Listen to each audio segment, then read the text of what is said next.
అలరించిన నృత్య ప్రదర్శన 'అందెల రవళిది పదములదా' ప్రముఖ భారతీయ తత్వదర్శన కేంద్రం శ్రీక్షేత్రంలో కొలువై ఉన్న అష్టలక్ష్మి సమేత ఐశ్వర్య వెంకటేశ్వర స్వామి దేవాలయంలో చిన్నారుల నృత్య ప్రదర్శన అలరించింది.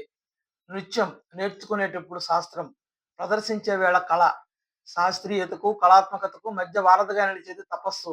కాబట్టే నాట్యానికి ఆంగిక తపస్సు అని పేరు. నాట్యానికి ముందు నృత్యం అనే 2 మెట్లున్నాయి. నృత్యం తాళలయాశ్రయం. తాళం ప్రధాన అంశం. రసభావ అభినయాల మేళవింపే నృత్యంగా అభివర్ణించవచ్చు.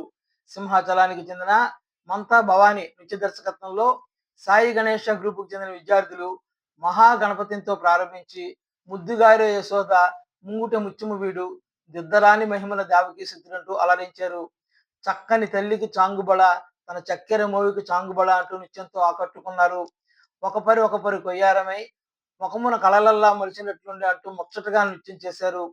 ఎం పావని కీర్తన, సాత్విక, లాస్య, ఐశ్వర్యలు తమ బుడిబుడి అడుగులతో నాట్యం చేసి ఆహుతులను ఆకట్టుకున్నారు. ఈ సందర్భంగా ఒక అన్నమయ్య కీర్తనతో చిరంజీవి భరత్ స్వామికి స్వరార్చన గావించాడు.